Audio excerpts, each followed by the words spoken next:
All right, can everyone hear me? Yes. What I would normally start with is thumbs up if you can hear me in the chat, especially if you've got, a bunch of people, like 50 people in a class. Having everyone weigh in audibly would probably be a little overwhelming. So if you don't know how to use participants, I'm guessing you do, but there's a screenshot up for you right now, and hop into participants and you can click on that button right there. I guess I should start off by saying I'm a little intimidated to be Zoom casting to all of my peers who many of you probably have more experience with this medium than I do. But I'm going to try to, let you know what I've learned over the years of other internet-based teaching. But the first thing I would encourage you to learn about Zoom is if you have poor audio quality, or if your students have poor audio quality, voice over the internet is one thing that can sometimes degrade and get this thing that we call jitter, and jitter with like, and so the phone system, that we've had around since Alexander Graham Bell, basically, that doesn't really have those problems. And so students can dial in with a plain old fashioned phone or their cell phone, and they can hop into your Zoom call. And I had that experience this Christmas break. I was doing a Zoom session with a student in Alaska, and we could not hear each other because his connection was so poor. And so he jumped on the phone bridge, and that saved us a lot of heartache there. So that would be my first tip as we start out here. The other thing about audio that you want to know is video. People will put up with rotten video.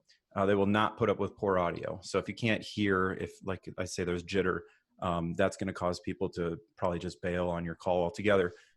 One of the ways that you can do that is by using a good old-fashioned pair of headphones. And let me find a pair.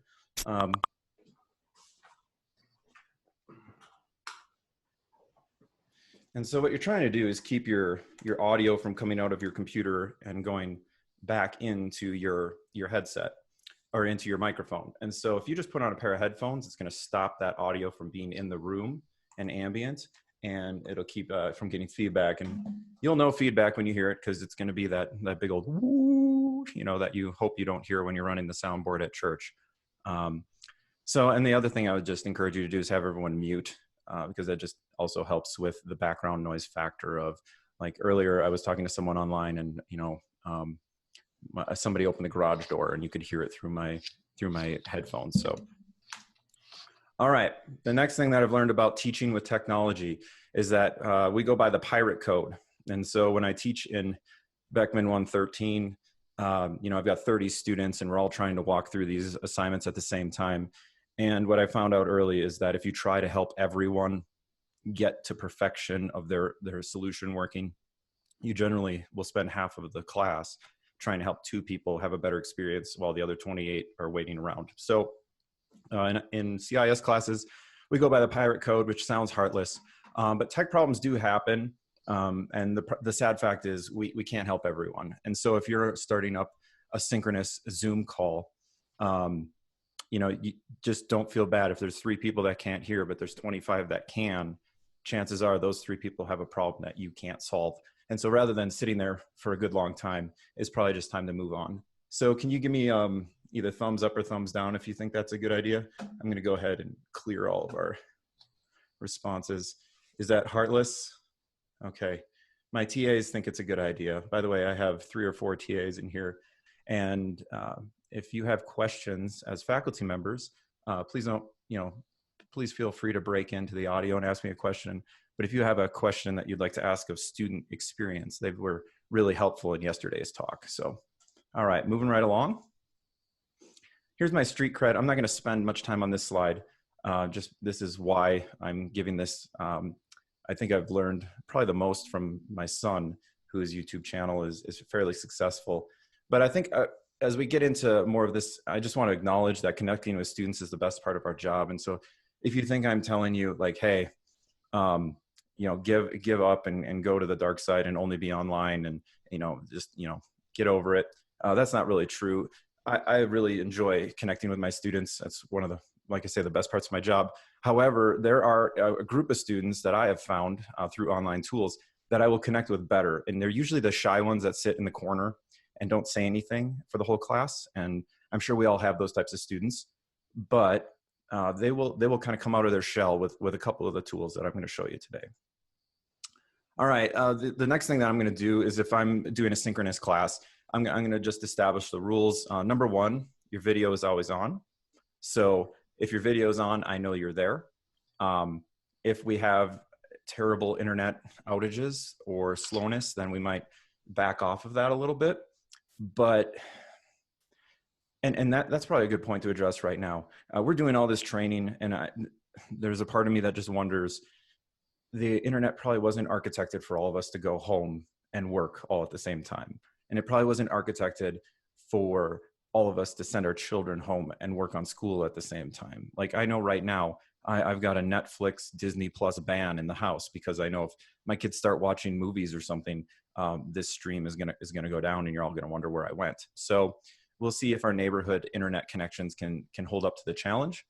But if nothing else, make sure that they're there and ask them to mute their mics and all that good stuff. All right, my next tip would be start well.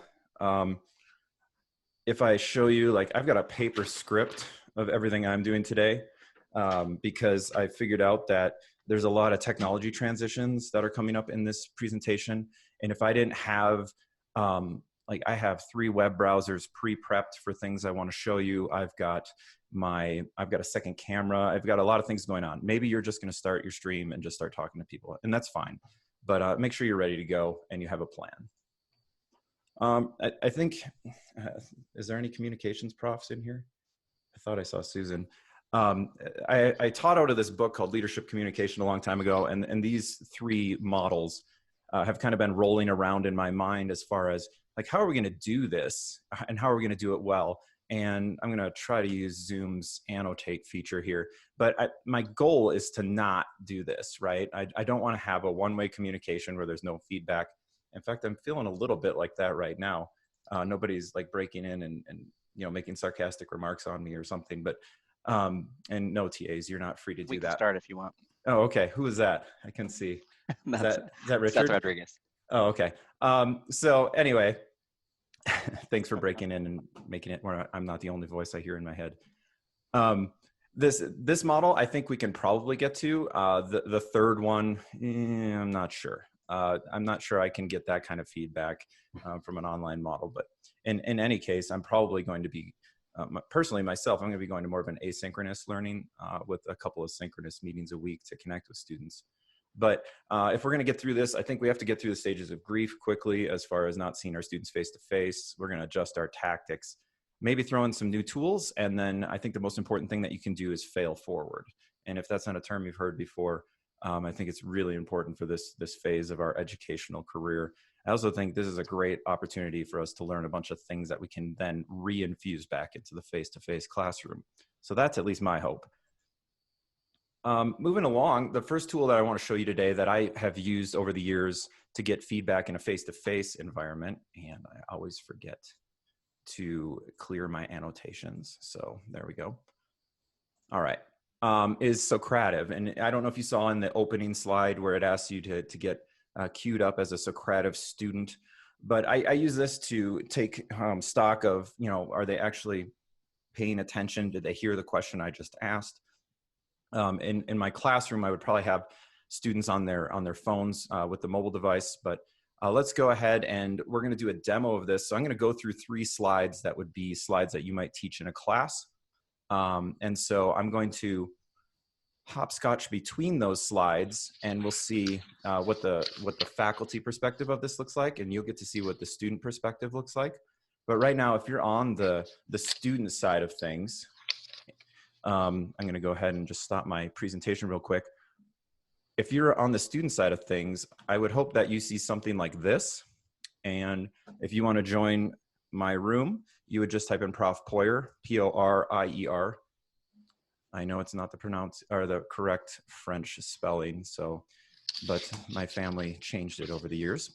But so now you're sitting here waiting for your professor. And I'm going to just show you real quick, what does the faculty side of that look like? So I've got my faculty tool right here that I'm going to use, where I can launch quizzes and that sort of thing. And so let me get back to, I'm going to actually just bring my PowerPoint in like this. Can you give me some feedback? Is that good enough? Can you see what's going on in that slide right now? Yeah, I can see that. Okay. So I'm going to go ahead and step through to the next slide. And let's say I was teaching my CIS 101 class. We do a unit on digital etiquette. And so I say, hey, we've got all these differences in how we use technology, and you're not always going to work with people in your generation. So is this going to work out for you? And then I might want some feedback in that. So what I'm going to do is I'm going to go over here to my professor interface, and I'm going to launch. I'm in the launch screen, if you can see that. I'm going to launch a quiz, and we're going to do a short demo of digital etiquette. All right. And so I hit next. Now it says, how do you want to deliver this? When I like to do teacher paced, which means I get to walk you through the questions at my pace. So you can't move on to the next question until I say so. I'm not going to, you know what? Let's require names. I want you to put in your name, and let's have a good laugh about our answers to some of these questions. So I'm going to hit start. And now in your student interface, I'm going to type in Jeremy. And you should see that oh boy, I have 4 students, 5. All right, so I'm going to go ahead and launch. If I have lunch with a friend, I'm going to check my phone probably for an hour. Well, let's be honest, 4 more times. 3. All right, so I'm going to hit submit there. And you'll see, if you look at my professor view over here, you can see I've got a how do we do. And once I click on that, we'll see wow, there's no one in here that has we have some not at alls, which those are our nicest people, right? But we don't have any once or twices. So that's really interesting. All right, so you can see we've got more people answering. And so as they answer, those bars are gonna move. So I'm gonna move on from that question, and I'm gonna say, I have felt alienated in a conversation by somebody else's use of technology. For reference, this is usually 100% true. And I'm going to go ahead and click on how do we do here. Oh, that must be one of the TAs that doesn't care if people don't look at them when they talk to them. All right. Oh, more than a TA. Well, it must be a couple TAs. All right, we're going to hit next here, move on to our next question. This one's a fun one. Let's see who's honest about driving in heavy traffic and texting. Something none of us should do, right? But this is a multiple answer question, by the way. So I can say, yeah, I've checked my phone during class. I have set fantasy football lineups during church. Y'all can think less of me now, I suppose, especially if this is being recorded. I probably shouldn't have said that. Driving in light traffic, no. While waiting at the stop sign, absolutely. How'd we do? It's pretty good. The graph's still moving, so people are still answering. By the way, I rarely, if ever, wait for everyone to answer if I'm in a class of like 25, because some people just take their sweet time to make up their decision, and it really isn't worth that level of feedback. But the next question is, I would rather live without a car or a cell phone. And I'm curious, let's open up the audio here. Can you guys give me some feedback as to if this tool would be useful to you in an online setting or in a face-to-face setting? I think it would be very useful. All right. Yeah, I think it'd be absolutely useful as well.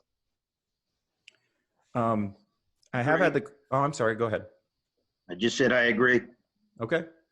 I have had some people ask about polls within Zoom, because Zoom can do polls. Personally, I do not find them as robust as this.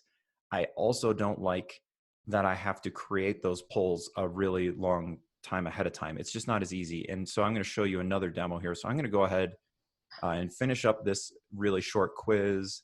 It says, do I want to end this? Yes. And now I can come over here. Ooh, do I reveal the names? Well, let's reveal the answers. Okay, and then let's see if people use their real names. That'll be the interesting thing. Okay, so we've got a few people that participated. All right, and then if I wanted to, I could go to reports later on, and I could download this report or have it emailed to me or something like that. All right, so let's take a look at a different slide that I would probably use as Balaam's donkey. Now, I was reading about this the other day, and so was my wife, because we're doing the chronological Bible. And we're talking about, man, in all honesty, have you ever read this and thought, this just doesn't really seem real? Like, I don't know if you're willing to admit that in front of a group of people, but let's say I didn't create a pre-quiz for this, but I was like, you know what? I want to see, do my students agree with me, or do they have a thought about this? So I'm going to go back to that launch menu.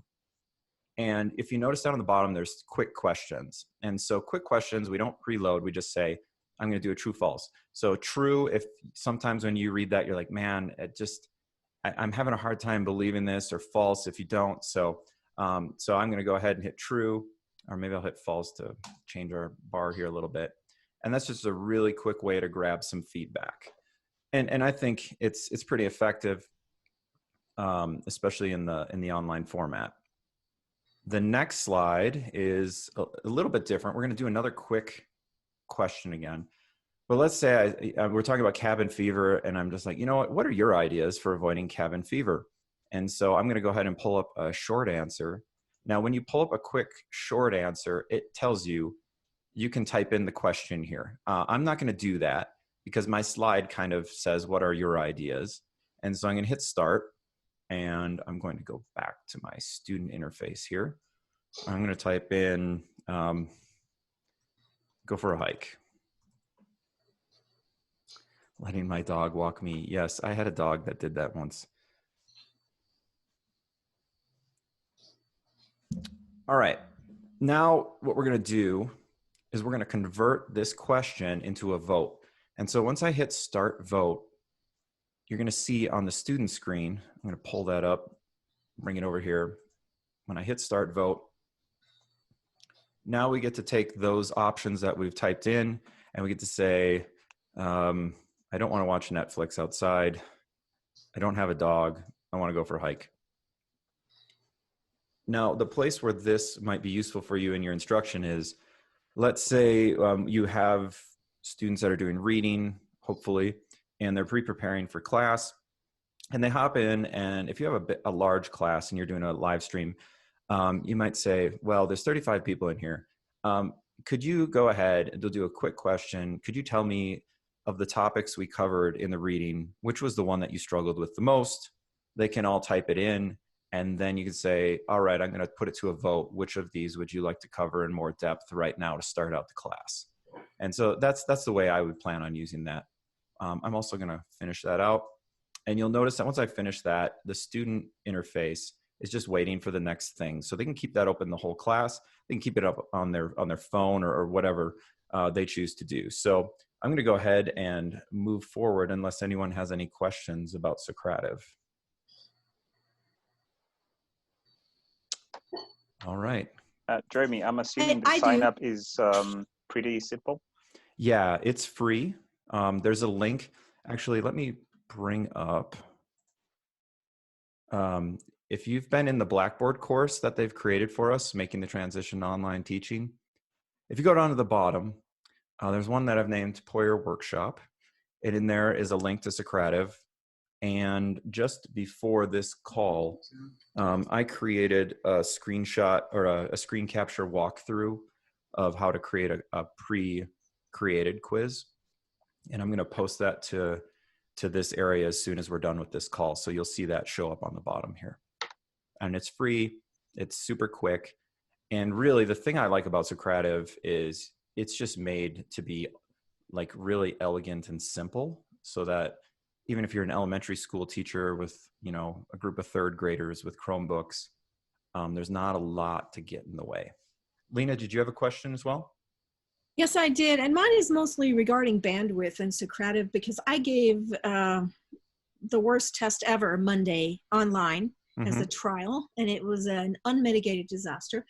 And it had to do with students not being able to stay in Zoom, getting kicked out of Blackboard. So I'm wondering, if we're adding Socrative, how much bandwidth does that take on top of students that already have rotten internet? Right. So the reason I started using Socrative was because probably 4 or 5 years ago, in CIS 101, students come to class. They're supposed to have listened to a couple podcasts, and then they take a quiz, and it should only take 1 minute to take this quiz at the beginning of class. Well, it was always taking far longer than that because of problems logging in or whatever. Socrative uses so little bandwidth. It is extremely lightweight. And so I guarantee you, it's going to be the last app that dies for you. So if you're on like a dial-up modem, you can probably take a quiz in Socrative. It's a very lightweight interface. Thank you. And by the way, if you're willing to spring for the paid version, which I have in the past, you can pre-create students and give them each like a key to log in with so that you know who is who. And then you can give your quizzes in there. And with a minor amount of Excel Kung Fu, you can import those grades into Blackboard. And I have done that quite a few times. Any other questions before we move on? All right, you guys are as quiet as a group of Generation Z. All right. Let's see if I can get my presentation back up. All right.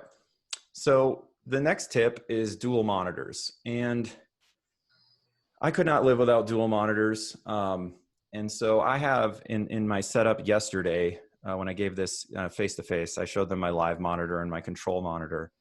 And then I have another shot here where you can see how this works out for you with PowerPoint. One of the things I just learned today as I was preparing, give me a second, is that when I go to do a share, I'm going to do a new share, I can share a second camera. So let's see how this works. Okay. So right now, if I go back to, so you can see my control monitor, I call it. Actually, right now, there's not a lot going on over here on this control monitor because at home, I have 3 monitors. And so 3 monitors is awesome. I'm not going to lie to you. And what's awesome is I can have, well, let's go ahead and I will fire up this presentation again. 1 second. Because right now, can you all still see my, yes. Okay, right now I've got my control monitor that has all of my ancillary apps on it. I have the monitor that I'm broadcasting to all of you. And then I have the monitor that has my PowerPoint notes on it. So I think it's been wonderful. And then the other thing you might not see, I don't know if you can see it, but because I'm paranoid, I have my iPhone. You should see my iPhone in as one of the people that are on this call. And I have my iPhone participating in the call, so I always know if the call's working. And then I have headphones plugged into it because I wanted to see if you all could hear my warm-up music. But that doesn't, like right now, there's no way that the sound from my iPhone is going to bleed into the call. So that is how I'm handling that.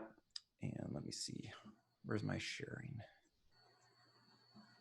Yeah, Lena, I'm seeing now that you did do a great job of cleaning your office. It looks wonderful. All right, I'm going to go ahead. That's a bridge in Denmark. Oh, okay. Awesome. Yeah, I spent all this time cleaning my office, and Lena told me that I should have just put up a background and went with it.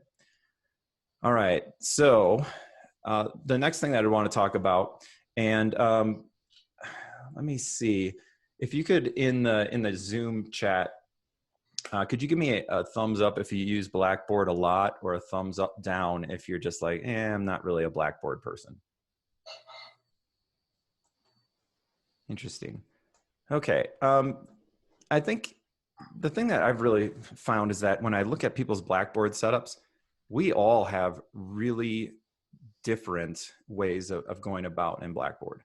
And so I'm just going to show you how I'm setting mine up for, the Corona apocalypse. And so Blackboard is my system of record is what I call it. And let's go ahead and hop into my Blackboard shell real quick for one of my classes. And I call it my system of record because that is the place that students are told to go. And so I anticipate that once spring break is over, this is going to be the first place they look. And by the way, as we're going through this, there's a couple of keyboard commands that you should absolutely know. And one of them is how to zoom in your browser, because right now I'm guessing this text looks a little tiny to you. On a Mac, it'd be Command plus. On a PC, it would be Control plus. And I could go ahead and zoom in so that you all can see a little bit better. And I'm going to hop down to week 12, which I've kind of set up. This isn't what I'm going to go live with, but this is what I will, the format that I'm going to use. Excuse me. And what we've got is just week at a glance. The very first thing when they get into week 12 is a real simple summary of here's what's expected of you this week. There's going to be, obviously down below here, there's going to be, you know, assignments and quizzes and all that sort of thing. But this is going to be how I'm going to communicate to my students what the expectations are for a given week. I'm curious, do any of you have any better ideas than that? I wouldn't say better idea, but I always send out an announcement Okay. that is scheduled to come out Sunday morning at 8 a.m. Welcome students, this is what we're doing this week. And then you can click that little email box. Right. And they also get it by email. And maybe Yeah. they'll read it. Yeah. For those of you that haven't used announcements, well, you can see that quiz isn't happening tomorrow, but you can come into your homepage of your course and you can go to announcements. And I've got several that we're already given, but if we create an announcement, we can go ahead and have a title of it, what the message is. But the most important part that Lena was just talking about is we can set up when this will release to our students and when it will be done. So a lot of times I will have it display until, like if I say, hey, don't forget there's a quiz this Wednesday, I'm going to have it turn off Wednesday at midnight, because after that it's just noise. And then send a copy of this announcement immediately. We'll email all of your students. And let me give you a word of warning on that one right there. If you decide to come in later and change this announcement, as in, I don't want this announcement anymore, or I'm going to, you know, change the date that I want it to display until, that's pretty common for me. If you don't uncheck this email announcement, it's going to send the announcement out a second time when you save those edits. So just be careful of that, or your students might get a little confused as to why you're emailing them 3 times on the same announcement. Anyone else? We'll go thumbs up. Anyone else using announcements in Blackboard? Yeah, I do use those. Basis? And just a quick question, Jeremy. Mm-hmm. So under that check mark for the email, it does say that they still receive a notification. So do they still receive a notification in the form of an email, or it's something else? Yeah. So, gosh, I wish I had a way to do this without sending a notification to my students. I don't know if that faculty course. Because I do announcements a lot, but I never check the emails since it says they're still notified. Yeah. You can't check the email box unless you're sending it immediately. If you're Correct. sending it, they won't let you do that. That's correct. Maybe that's the question you were asking and I didn't understand. But yeah, my only hesitation on the email announcement, which I use all the time, is if you come in and you edit an announcement because you're like, oh my gosh, there's a comma missing or whatever, and you're a grammar freak, like some people probably on this call are, including myself, by the way, you know, you don't want to send that announcement again just to update a comma. So then I would turn this off before I saved it. Okay. Yep. Any other questions on Blackboard announcements or words of wisdom? I'm curious, do your students actually check their email? It's the thing with my kids. They never check their email. I include in my weekly, I do a weekly announcement already. And so I'm just going to continue to do that. A couple thoughts. One, yes, I do check it because it includes the study guide for the quizzes that week. Oh, okay. And then also I'm planning on, for the Zoom link, the unique links for the upcoming week, I'm going to put those in my announcements as well, so that they have another place where they can go and get the link for that particular day. Okay.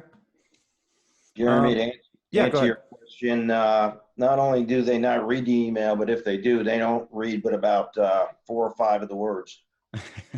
Yeah, one of the things I learned, for those of you who don't know, I used to be the IT director at CCU between, gosh, I don't know, 05 to 2009, something like that. And I learned really quickly that when I needed people to know something, I actually learned this as a webmaster as well. Short bulleted lists are better than overwhelming people with tons of data. I personally don't even like my this week at a glance right now. It's a little too big, and there's also no pictures in it. And so one of the things I'm going to experiment with is I have icons for each of the technologies that we use. And I want to put an icon next to each of the expectations because maybe that will draw their eyes to it. By the way, our students who are on the call, are you A, still awake, and B, do you have any advice for us on the best way to communicate to you? Yeah, I'm still on the call. Uh, I find that when you do announcements with emails, students will likely check one or the other because you're sending out the same thing twice, basically. So students that check email more are going to check that. Students that check Blackboard more are going to see that. So I find the best way to do it is announcements in Blackboard that send out an email, and just don't, recursively update them. Okay. Any other words of wisdom? I would tend to agree with that as well. Okay. I would also suggest that when you're checking Blackboard, look to see when the last time each student has logged into Blackboard. And if you see a student who hasn't logged in a week, just reach out to them and try to contact them in as many ways as possible and say, hey, just a reminder, you need to look in check into Blackboard. Yeah, that's actually great advice, especially with going completely online. It's going to be I think it's going to be even easier for students to fall off the grid if we're not looking at them a little bit and seeing where they're at. I'm personally don't really like babysitting, but I think with this format, I'm going to probably look a little more. All right. If there's no other feedback, yeah, go ahead. It's Gary Stewart here. I just learned last week how to put Zoom inside my Blackboard shell. Right. I think that'll be helpful to help organize my meeting rooms. Right. And that's, if we do that, that's tools, more tools, correct? So actually Zoom. on the left-hand side, on the little plus sign, you can click the plus thing and you can add it right there under tool A link. tool link. Okay. Yeah. And then just type in, so yeah, if you click on that, type in Zoom for the name, and then on the bottom is Zoom right there. Okay. So great. yeah, that seems to be really easy to separate out what classrooms are going in what place and all that. No need to send out links that way. They just log into Blackboard. Yeah, for sure. I'm at least going to, if you haven't used the web link feature in Blackboard, that was kind of my plan of like, hey, this week, here's Monday's class, here's Wednesday's class, that sort of thing. I haven't tried the Zoom integration, but that's definitely on my list of to-dos. One other thing that I've changed about Blackboard is this contact your professor link that I have here. And I've created kind of a triage system of how should I contact my professor. We're going to do a demo of Slack in a little bit, but that's more for like talking to an entire class and collaboration. Here's my email, and then here's Zoom, here's my Zoom room. And then I also have my office hours down here. I think that it really surprises me how many people ask me about my office hours. They're in my syllabus. They're right outside the door of my office. Actually surprises me how many of my business students don't know where the School of Business is in Leprino, mostly freshmen, but still you'd think you'd know what floor we were on. But this is going to be, I've decided I'm just keeping my regular office hours. I'm not changing it up. I want to change as few things as possible when it comes to communication. So yeah, that's kind of what I went with there. All right, I'm ready to move on unless there's any other questions or tips about Blackboard. I mean, there's a lot of things you can do in Blackboard. We could probably spend 3 hours talking about what you can do in there, but all right, here we go. Well, and I say that, and I'm going to be going right back to Blackboard. So one of the things that I think everyone that is listening to the news and hears that, oh, all these schools are going online, they're probably thinking, well, they're going to go on Zoom and you're just going to give your lecture. And if you've ever taught a fully online course before, and I know that the students, my TAs that I have in the call right now, would have some advice on this. But if you've ever taught a fully online course, at some point you're going to figure out that long lectures are going to lose people's interest, and you kind of have to break things up. And so there's different ways to connect asynchronously, is what we call it, where we don't have to be in the same place at the same time. And Blackboard has a lot of stuff for this, actually. And the one that I want to demo, but I'm hesitant to demo, is discussion groups. Can I get thumbs up from everyone who's taken an online course, like maybe in your graduate work or something like that? My TAs. No one else? Well, either you don't want to use your thumbs. What about teaching an online course? No, I think I want to go more from the perspective of taking it for this question. And the reason is, if you've ever taken an online course, chances are you have been discussion grouped to death, threaded discussions, posts, all of that. They're valuable, but what I'm going to encourage you not to do is overuse them, because they're kind of the catch-all of, we have to be accredited, let's say, we have to have, and by the way, I'm going into the Blackboard course for the faculty if you'd like to join me there. They are a way to A, connect students, and B, prove that we have made connection time. However, if your job as an online learner is to just respond to 3 or 4 or 5 threaded discussions a week, it is quite laborious. So if we go into making the most of distance learning, you can see I've set up a thread in here for using Socrative. And if I click on that, I could reply. You all are willing, or not willing, you all are welcome to reply. And so I'm going to say, I feel like that went well today. And once I submit that, that will show up in the thread, and you can reply to my reply. You can reply to the original. If anyone wants to go for it. It's just that there's 2 pieces of advice I would give with threads. One would be, don't overuse them. And you might say, well, you've already said that, but I'm saying it multiple times for a reason. Half of my grad work was online, and in the classes where that's all we did, it was just, it wasn't very engaging. And the second thing I would say is that in Blackboard, and I don't think I can do this in the faculty class because I'm not the owner of this class. I think Rachel Schaller is the owner of it. You can, so imagine this, we're going to ask a threaded discussion question, and we want our students to respond and give really good responses. And let's say we've got 25 or 30 people in that class. The first 3 people who respond are probably going to take up all the really good answers. And then the next couple people might take up the average answers. And after that, the remaining 20 students are kind of left in the dark because they've got nothing original to add. They're supposed to reply to other people's posts. Blackboard has the ability for you to take your class, break it into groups, and then say, okay, there's only 8 people in each thread. So I'm going to set up one, like this thread I set up was using Socrative. And I could have 8 different groups using that thread separately. And so they'd be conversing with each other, and that way we wouldn't burn through all the good answers really quickly. And you're going to get, different levels of conversation and interaction. Okay, so now I'll open it up, Seth. For the people that have taught or taken classes with threads, any feedback or discussion that you'd want to add on that? I'd say, yeah, it's definitely overused. It's laborious for students to do. It's laborious for professors to grade. It's it's one of the aspects of online learning that's developed that I don't think is a particularly helpful thing, but everybody's doing it.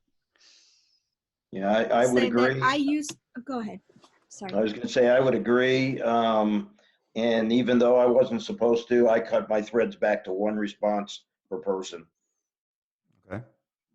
I used it in a Calculus 1 class, and what I required was, in addition to doing the online homework, so the whole thing was online for the summer, I required each student to show the other students how to do one homework problem by posting it in the discussion thread, and that was actually quite popular. Yeah, that's a great tip. Have a question that has so many answers to it that they can't help, or that there's no reason for them to repeat or run out of answers. That's a great idea. And I think what Professor Jake was said kind of takes away from the tediousness of discussion boards, because that's when I took online courses at my last college, that's what I always hated, is that it felt like this really small, really pointless thing where I wasn't actually learning, and there wasn't as much of a learning opportunity there. So adding homework questions in there adds to the learning and also takes away from the tediousness of discussion boards as a whole. Lena, can I ask a question? Did you say you had students responsible to teach other students on the homework? Is that what I heard you say? No, that's not what I did. What I did was I had a homework set due every week, and a day before the homework, each student had to pull up one question from the homework set that they would show the others how to do. So everybody loved it because they were kind of helping each other. And I got some feedback on whether they knew what they were doing. And they also got a head start on the homework. All right. Any other questions on that? I think I'm sure actually the statistics class I took in my grad work was the best online professor I ever had. And she used threaded discussions very sparingly, but very well. She did break us into groups, and it was more of, I think it was, now that I'm thinking back, I mean, this is 16 years ago, it was more of demonstrating concepts than just posting definitions of concepts. So, all right. The next asynchronous tool that I really like is Slack. We're going to go into a demo of that in just a second, but I do have down there on the bottom, it's called Screencast. Screencast.com. Well, for those of you who've been making, I guess, flipped classroom or videos or that sort of thing for a long time, you probably are familiar with a tool called Camtasia. Camtasia is made by the same company that makes Screencast. And what they have is a very simple interface for you to record, whether you choose your voice, your video, or your screen, or any combination of those three that you choose. The simplest interface I've seen for this, you can make a quick how-to video or a demo, or you could walk through a PowerPoint or any of those types of things. And then they will post it, and you get a link that you can share with people that they can go watch your video. I know that I did not go to any of the Zoom training because I was preparing for this, and one of them conflicted with one of my training sessions. Have you all been taught like that we can use Zoom to create like small short videos that we could post in Blackboard? Is that one of the techniques they taught all of you? I don't know that they mentioned that specifically. We did talk about like recording and then recording offline, so you could do asynchronous stuff. Okay. So I personally have found Screencast so easy to use. Like I said, I'm going to post that Socrative video very shortly after this session, so you can see what that looks like. But let's move forward into some ideas of hybrid. I don't know if you've ever taught a hybrid course before. This is basically what I'm planning on doing for my courses. Is maybe, let's say it's a Monday, Wednesday class. Monday we'll have, go watch this video and do this preparatory assignment and be prepared, and then do the reading and all of that. However, on Monday, I will be basically in an office hours type scenario during the class. So if students want to come ask me questions or get a better explanation of things or just say hello, I'm hoping to have some, just casual conversations with students as well, like we normally do before class. Then Wednesday would be a class where we do gather synchronously. They've done the walkthrough videos to learn the concepts that we're using for that week. And then probably in that synchronous time, I'll break them into groups, and they'll work on some sort of project, and then we'll reconvene to see what they learned. Does anyone else is everyone, by the way, I should have asked if you participate in the chat, or let me see if there's a different feedback way. I guess I could use Socrative, huh? Could you just say in the chat if you're planning on going like fully synchronous or asynchronous or hybrid? I'd be curious to see. While you're doing that, hybrid is the new face-to-face. All right. The next thing that this is more of a tip. I wanted to get it right before we go into I think it's before the Slack demo, is synchronized swimming. So there is a chance that, I don't know, in IT, we always hope for the best and plan for the worst. So like when I was in charge of IT at CCU, we literally had a plan to resurrect our data if the entire Front Range was in some sort of disaster, whether it was the entire Front Range, meaning all of our campuses east of the Rocky Mountains were engulfed in fire or worse, we could still recover. And I think that the internet will probably limp along pretty well. It's going to depend. What's your provider? Are you in Colorado? Comcast has a really good network and CenturyLink has a really good network. But if you have students going to rural areas, that's a whole other story. Like if I should say in here, I'm going to go clear out, see how many people we get. Thumbs up if you grew up on a farm in the middle of nowhere, because if you did, your internet right now would be next to nothing. When I go to my father-in-law's farm, my kids go into dark mode because there's barely a Verizon signal, and that's the best signal. So synchronized swimming is going to be really useful for those people if you're going to do a synchronous class. And what you do then is they're going to dial in to your Zoom bridge, probably if they have poor internet connection, and you post your PowerPoint or whatever you're going to walk through as a PDF. And then, like it says at the bottom of the slide, it's like, hey, let's hop over to slide 3 and let's talk about whether or not this is a scenario, like it's an ethics question. Give me your best, your best answer to this scenario. What are you going to do? Because if you're like right now, I'm walking you through my slides, but if you're in the middle of nowhere, you might not have as good a connection to be able to let me broadcast my video and my slides and everything else to you. I still would probably guess that those people though would be okay for Socrative in that scenario. So that might be a way to bring them into the discussion a little more. All right. By the way, anyone prepared for synchronized swimming? I didn't see. Did we get any thumbs up? Do we have any? No one grew up rural on a farm? Wow. Okay. A bunch of city folk. All right. So the next thing is connecting with Slack. I'm going to hop out of the PowerPoint and just bring Slack onto my screen. And yes, my teaching assistants are already ready for the demo on that. Slack is, if you're an old school internet person, it's kind of like a chat server, but it has a lot more that's capable of. And so what I use Slack for in the CIS program is, one, it allows me to share data with my students like that, like just instantaneously. I've got all of my teaching assistants in here right now, and I can say, even if we're not meeting, class is canceled, okay, don't show up. And instantaneously, I would guess, can you guys just weigh in? How many of you have Slack on your phone? I think there's 4 of you in here. Yeah. But you can talk too. All right, we're so busy using our asynchronous learning that we can't do synchronous.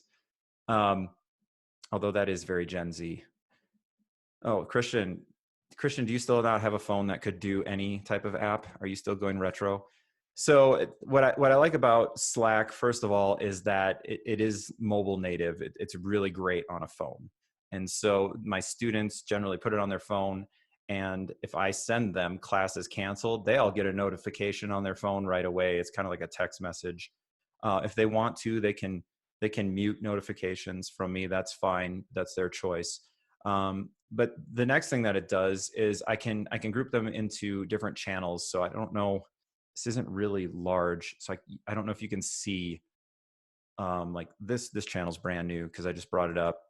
This class right here is probably the most active. My students have gone and made emojis by the way of myself. They've gone onto my LinkedIn and found my pictures, and isn't that fun? Christian made one of Tom Hanks in honor of his, I guess, developing recovery from the coronavirus. But in any case, my students can also create their own channels and collaborate here together. So what I like is if I give them an asynchronous assignment and I want them to collaborate on something, they can create a group here and instantly connect. Students, could you weigh in on what your and be honest, what are the pluses and minuses of Slack from your experience? I think the pluses are it's really quick communication. It's faster than texting. That's why they call it direct messaging, and it's a chat server that I can access from anywhere, which is great. The hard part is, especially with the elements of having emojis and mentions and stuff like that, tomfoolery runs amok. And one of the ways that Poirier solved that was having a random channel where we could just send memes or send jokes or whatever, and funnel all of our distractions that way. But yeah, it can get really distracted really quick, and it's hard to stay on topic a lot of times, but otherwise it's great. Anyone else? I would echo a lot of those same points. I like it because the interface is easy to use. And if there's like a channel that I want to mute, say I want to mute the random channel, I can do that, but still get notifications for like the class that I'm in and need to maybe respond to in the class then.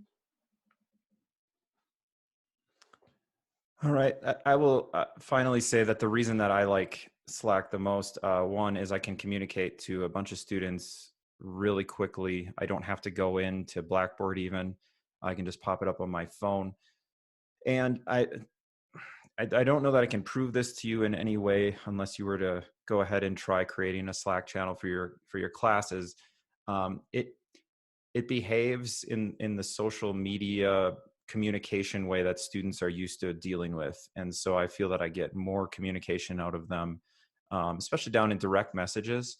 I think there are like, hopefully Jeremy doesn't talk about his grades in here, but Jeremy's been direct messaging with some stuff with me, and it's just a lot faster. And I think a lot of times there's communication that is valuable that I wouldn't normally have gotten otherwise.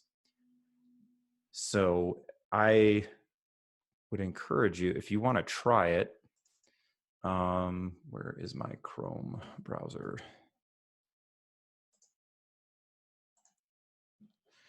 If in the faculty class that we have, if you went to Slack, you could go ahead and this is a link that you can click on and you can sign up because you have an @ccu.edu address. You can instantaneously create your own. You can create your own account, and then I'll go to the faculty server right now. And we've only got like 3 people on it. It's me and Derek Brandstrom and Hartwig, but it's just a place where if you wanted to go in there and try out and you want to talk to me or create a group that people can talk in, I really think that one of the things, one of the things I tell my students is in 1996, email was the Snapchat. Okay. Like after chapel, we would all file into the computer lab, and email was so amazing. And here we are 24 years later, and we're still using that means of communication. It's pretty antiquated, in my opinion. If you've ever been in the middle of 13 people replying to an email thread, it just gets very cumbersome very quickly. So I would say that for Slack, you're gonna avoid those excessively long email exchanges. Sharing a file easily is just clutch. And the other thing is, for me, going back to that, what if everything breaks, apocalyptic scenario, if everything breaks, you can still have a triage plan. Well, go look at Blackboard. If Blackboard is down because everyone in the world that has Blackboard is now using it way more than it was intended to, you can go to Slack as your second means of communication. You could use, if you had a blog, I mean, at some point it's probably just we give up and we don't offer classes, but so that is my plug for Slack. Are there any questions on that from anyone? All right, then we will move on. We're getting down there. So I'm gonna pop open a Socrative question, and if you wanted to suggest what topics would you like to see training on next? And I will start that. And if you want to offer a response, you're free to hop into that. And then the next slide is just some more tools that you could use if you're looking for other options. If you do end up going with the synchronized swimming route, you can open up a PowerPoint and you can voice annotate each of your slides. So basically you can give your presentation with the audio and the slides moving at the same time. I've never used that while real bullets are flying, so to speak. But the advice I've gotten from other professors is make sure you pause your speaking in between those slides, because PowerPoint records the audio for each slide. And so as you go, once you're done talking on a slide, you pause, then you click to the next slide, wait for a half a second or a second, and then begin voice annotating that next slide. Otherwise, it will chop off the video or the audio at the beginning of each slide. So you have to give it a little time to spool up. The other ones, if you're sharing large files, I don't know why other people would be doing that, but I put it up here in case you are. Sometimes I have to send large amounts of files to my students. Anyone else have any tools that they're going to use that I haven't mentioned today? All right, a quiet group. Marco Polo. Yes, I love Marco Polo. I had actually thought of that. I was just trying to figure out how I would manage that. But it's such a great way to get short video communication. Ellen, what are you going to use Marco Polo for? Would you mind sharing that? I've kind of thought of it. Oh, go ahead. Well, after this presentation, I'm learning about a lot of the other things I can use. I just was familiar with Marco Polo as a way of face-to-face communication. I've asked all the students to send me a Marco Polo, actually to a group. I have all the students in one class in a group on Marco Polo, and just to try it out, they're sending me their hopes for the end of the semester. But I could foresee assigning group projects and having students post a Marco Polo video explaining a concept in the course I teach. Cool. I just saw Tom said he's using Poll Everywhere, which reminds me, I have an app. You can install apps into Slack, which sounds really fancy, but it's literally you just go and you click, I'd like this in my Slack channel or in my server. So TAs, pretend we're in a Tuesday, Thursday class. Could you all go into the TA channel and can you, yeah, you can see it. So this is only visible to me. I hate that it does that. I'm gonna delete that. So they can click on whether they'd rather meet on Tuesdays or Thursdays.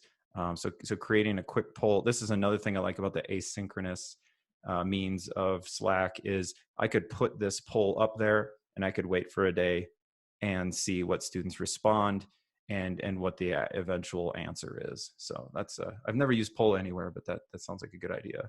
Well, Poll Everywhere does some of the same functions, but it's a lot clunkier with the exception of a few of its tools like doing word clouds. Okay. Which is just kind of a fun way to get student input.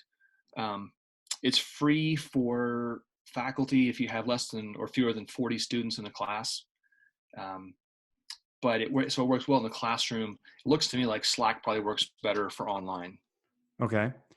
So I'm going to capture this decision, which means we all voted, and I'm going to say we are meeting on Tuesday. Sorry, Cora.